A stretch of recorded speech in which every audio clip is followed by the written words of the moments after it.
gang, it's Peter Palmiotti, otherwise known as Human Art Studio, along with some other people, one of which is Gary Odd Edmund, and more to come. Yes, we're not adding anyone today. As it is, I'm overworked and plenty tired. But the benefit to you folks is that you get 2 episodes today. Because I'm catching up on my videos. And hopefully this will go up before a very special hangout with Mr. Jeff Lafferty for his Berserkernaut End of Indiegogo campaign party something. If all goes as planned, and I'll be hearing from Jeff in a little while. Yeah, so that should be interesting.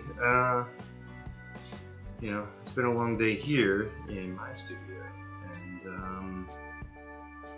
and he's going to start it at midnight my time, but it's all in the past for you, unless you're listening to this the second it goes up.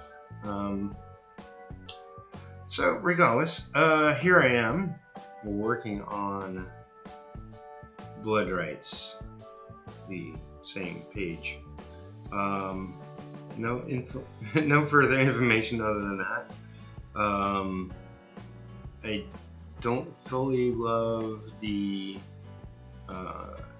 tooth of this Bristol paper. Rodney printed it out on a couple different papers, I think. I could be wrong.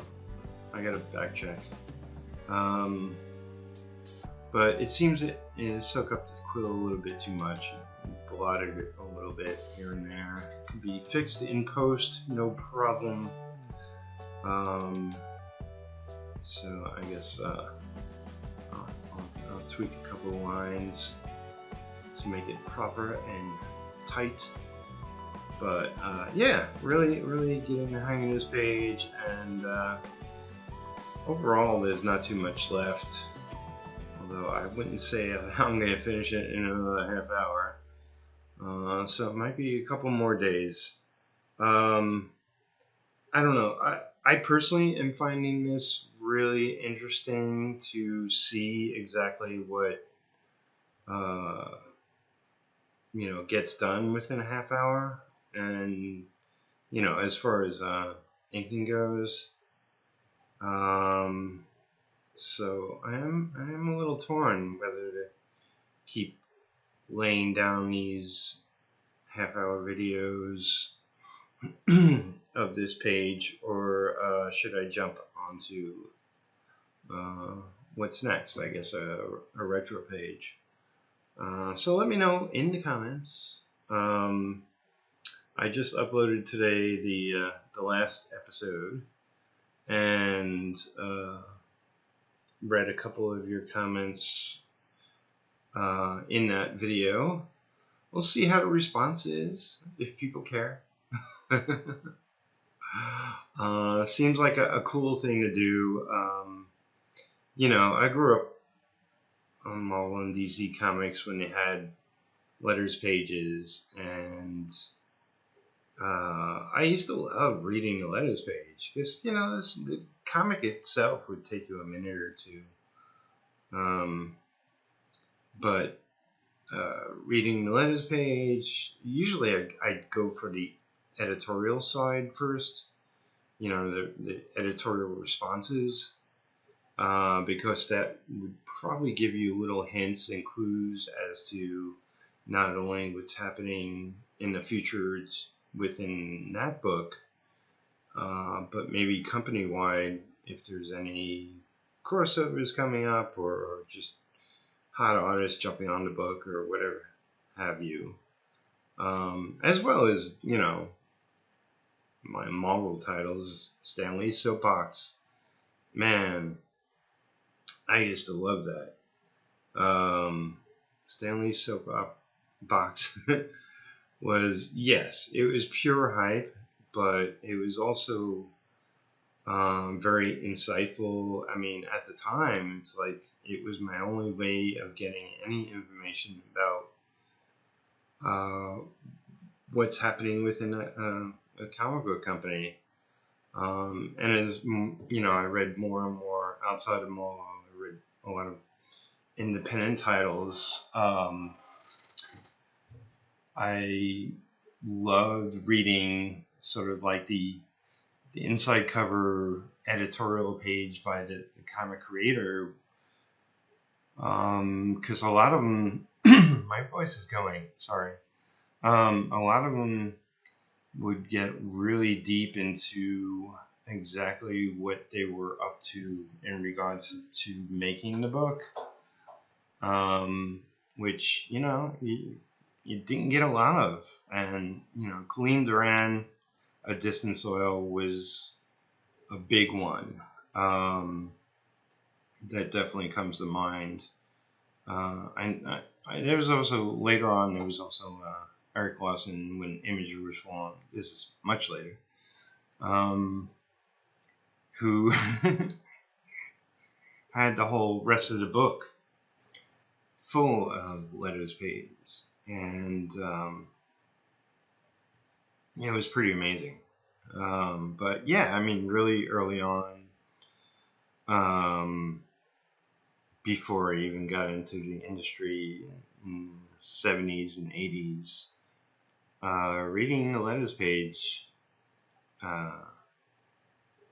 was a big part of my pleasure of reading a comic. And trust me, I read comics cover to cover, because even though, you know, they were a lot cheaper, I still wasn't a rich kid, and I got the most bang for my buck. Or in that case, you know, 50 cents, 75 cents, whatever it was. You know, I think it was a quarter when I started reading. It's going way back when. Yeah, now that comics are $4 a bang. But yeah, you know, it's like I love so much about comics and how they're from cover to cover.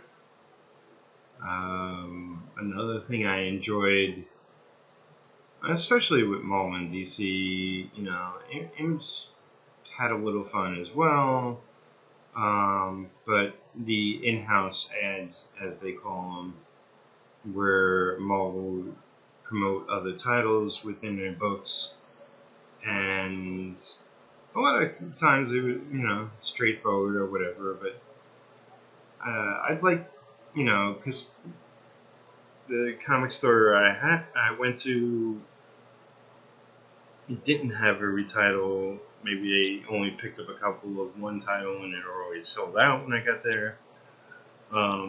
So it was really cool to see it. And as, you know, the years went on, I became more of a comic collector. I would go back to older issues and just flip through and see the old ads, and it was like, it would be like, wow, man, I remember when that was happening. That was such a big deal, and now nobody remembers it.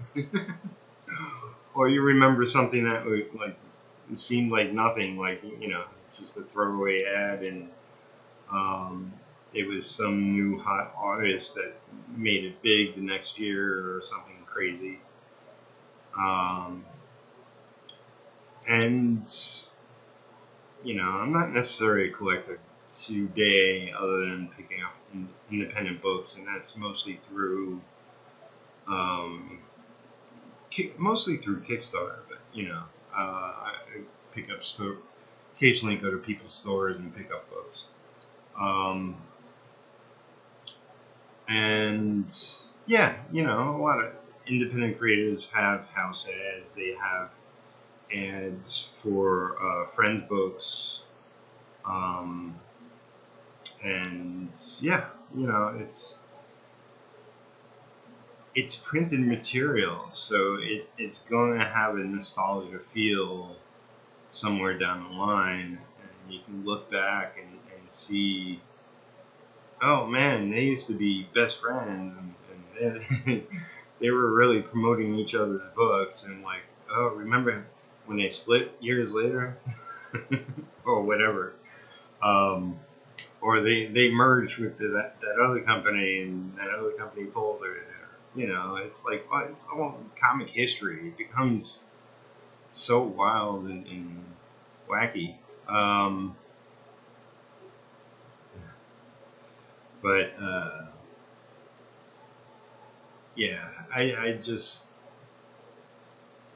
love everything about comics from cover to cover, and you know, the regular ads are understandable. You know, companies, it's the only way that they can make any kind of real money on their books to pay the teams and whatnot. You know, with Has Comics, I'm going to try to keep that to a minimum. You know, I'm going to do house ads, of course, definitely. You know, I might do some ads for other people. I really want to keep it studio focused. Much like, you know, you'd never see an ad for, I don't know, what were those fidget spinners within a Disney comic or magazine or something. Yeah, they're totally focused on their own merchandising and movies and animated straight to DVD home movies and whatever else they got going on. So kind of thinking along those lines, not because you know, it's like I do plenty of promoting other people and, you know, getting the word out on what everybody else is up to. So within the printed pages of my book, I want to keep it more focused on what I got going on, which is a lot, which is why I'm like,